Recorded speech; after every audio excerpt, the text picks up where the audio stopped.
As the Kansas City Chiefs are officially in run it back mode, that means on this channel, we're officially in off-season mode. So we're going to find out how the Chiefs can rebolster this team, keep their core pieces back together, and see what they can do throughout this free agency and draft period. Today, we are going to focus on Juju Smith-Schuster and see if the Kansas City Chiefs should re-sign him and discuss on some Twitter activity that he was involved in throughout this week.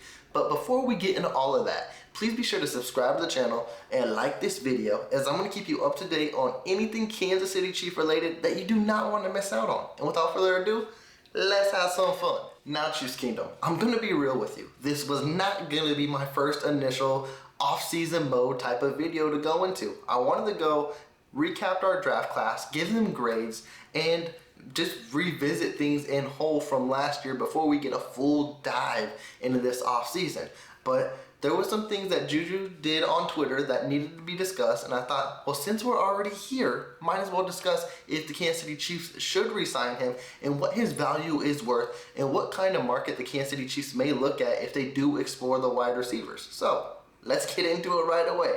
And it will not come to surprise by anyone in Chiefs Kingdom the activity that Juju Smith-Schuster got involved in with James Bradberry. Well, not even James Bradberry himself, but it was basically a fight with Juju against the whole Philadelphia Eagles and their fan base as well. To me, it's kind of crazy. Like, absurd, if that. Like, I don't know.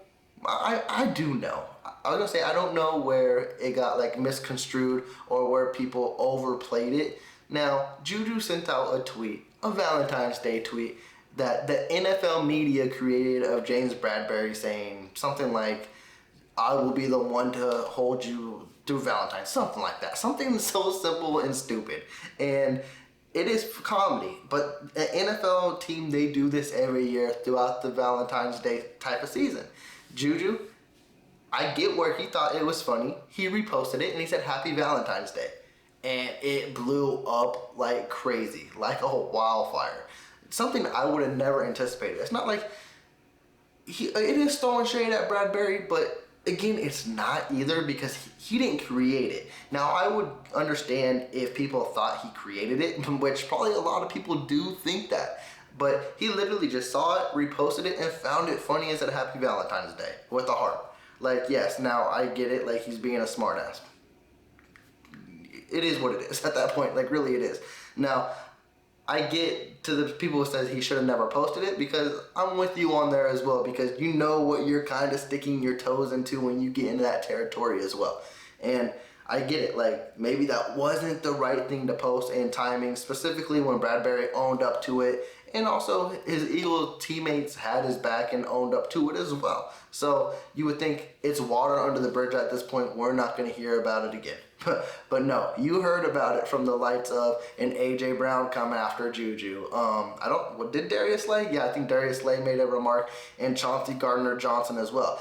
All of them. And then the Eagles Fly fan base came after him, and they were gunning for Juju. And I was just like, wow. Over a simple meme that the dude didn't even create. But here's where I wanted to throw this into like the free agency and the re-signing period, because then Chiefs Kingdom got kind of a little crazy, which I didn't fully expect either, where they said, I saw comments like people saying, oh, I don't agree with this, which is correct, but then to the totality of saying Juju's character doesn't match what the Kansas City Chiefs do, and he can't keep up with that if he wants to be on this team, yada, yada, yada. Stop it. Like, really, stop it.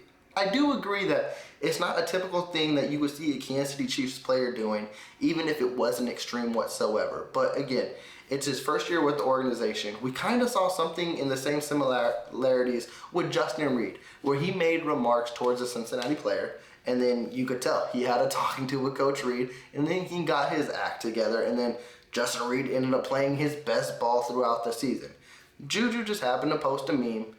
Nothing too crazy, nothing to judge a person's character about, to be like, oh, we need to be on high alert because Juju might not be able to be on this team if he's going to keep acting out like this. The Kansas City Chiefs know who Juju is. They know what he likes to do.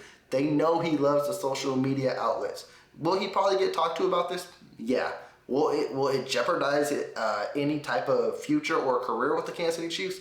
I highly doubt it, but there's definitely a standard that the Kansas City Chiefs have, so I get where people are saying he needs to cool it, but at the end of the day, it'll be a discussion with Coach Reed and Veach, and that'll be it, and Juju will have basically all his strings tied correctly to where he won't, I don't want to say step out of character, because the Kansas City Chiefs let their players be who they are, but basically don't try to throw shade in any light or form.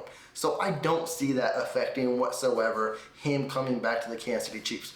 What I do see could affect it is what kind of wide receiver market we're going to be facing. And that is something the Kansas City Chiefs, I don't want to say struggled with last year, but got the best of them when they had to trade Tyreek Hill, because the wide receiver market shot up like crazy with deals like a Christian Kirk breaking the market or a Devontae Adams getting traded, to where the Kansas City Chiefs did not want to break the bank on a Tyreek Hill, so they would pay him top money. They didn't want to pay him top dollar. So they traded him, got the value, got the assets, and as you see, it worked out perfectly with another Super Bowl ring and all these rookies paving the way and making sure that this is going to be a good core moving forward. Now with Juju, the value I estimate with Juju, and I could be completely wrong, I'm not no media head, I'm not no cap analyst, I don't know any of these dollar signs whatsoever. Just my perspective, what I would say is Juju came into this year with incentives on his contract, but I think at most he can make $8 million, maybe, I think it was $10 million, but it was 1 year, $8 million, $10 million with incentives, and I think he hit that. Now, Juju, he did have a good year. When he was healthy, he almost surpassed 1,000 yards. And I think he ended up with 900. A little low on touchdowns, but at the end of the day, I think he's the kind of receiver you need on this team. I'm not, like, completely different than Tyreek, but I'm not focusing on personality-wise. I'm focusing on field. He's a physical receiver. You saw in the Super Bowl. It matters. It really does. He's your physical possession receiver that you need on this team. I believe his market could be in the range from 15 to 18 million. Now, if Juju wants to demand more, that's going to be a conversation with Veach and Juju's I almost messed up on a word. Representation. There we go. Yeah.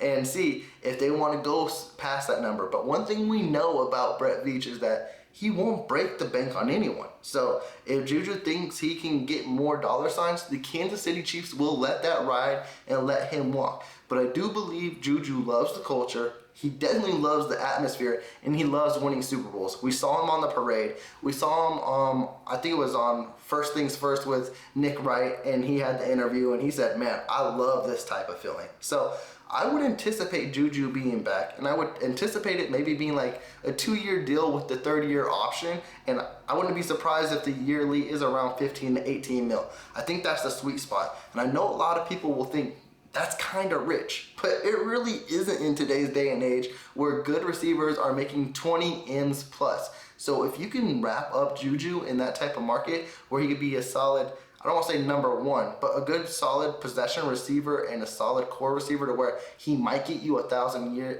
yards year in and year out, that would be great. And now as I focus on the Kansas City Chiefs as a team and what they need in this wide receiver market, and if they would focus on it, I think they will, and we'll definitely focus on this throughout the free agency and throughout this draft period, because there are a lot of interesting names that will be free agents or trade bait as well. And we always know when it comes draft time, it seems like every mock draft wants to have the best wide receiver slotted to Kansas City just because you got him at quarterback and Patrick Mahomes, so you got to give him firepower. But I definitely think on what I view this, because you got Justin Watson, you got McCole Hardman, who are key free agents coming into this. And then people have questions on MVS if he will be back next year because the Kansas City Chiefs can opt out of that. I don't believe the Kansas City Chiefs are going to opt away from MVS. Like, he proved he deserves a spot on this team, specifically in the playoffs as well. Was it an up and down year? Yes, it was. But the Kansas City Chiefs just don't give up on players like that. They know it takes time to learn the system. Something I have been preaching on throughout this year. So to give up on a player after 1 year, it's not like the Kansas City Chiefs. So MVS will be back. You'll have Kadarius Toney, Sky Moore, and I believe they'll re-sign Juju. The thing I see the Kansas City Chiefs doing is, and what I mentioned in my Super Bowl recap is, this is a very young and was inexperienced team. That was probably going to be the most inexperienced roster the Kansas City Chiefs will have with all those rookies playing. So I definitely see the Kansas City Chiefs trying to solidify themselves as a top contender and that they really want to run this back too. And I think the thing that's going to be different this year than last year is we saw a lot of teams, maybe all the teams.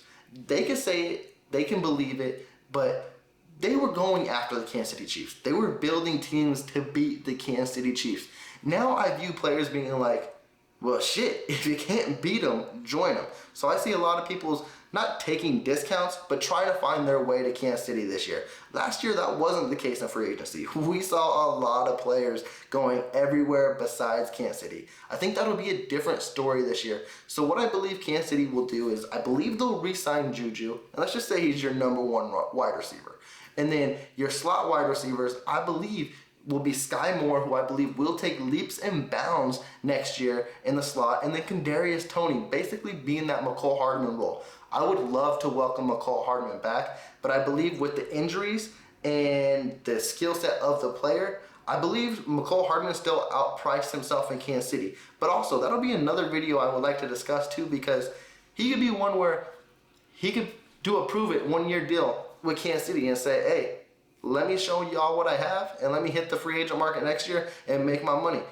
That'll be something we'll discuss later on. And then what leaves is basically your number 2 wide receiver on the outside. And we've discussed this, it seems like, every year. And I feel like the Kansas City Chiefs will make that a point this year where they fulfill that. Where again, we'll talk about this in the future, but you got guys in trade market like DeAndre Hopkins. There's rumors of Keenan Allen being released. I'm even going to shoot for the stars.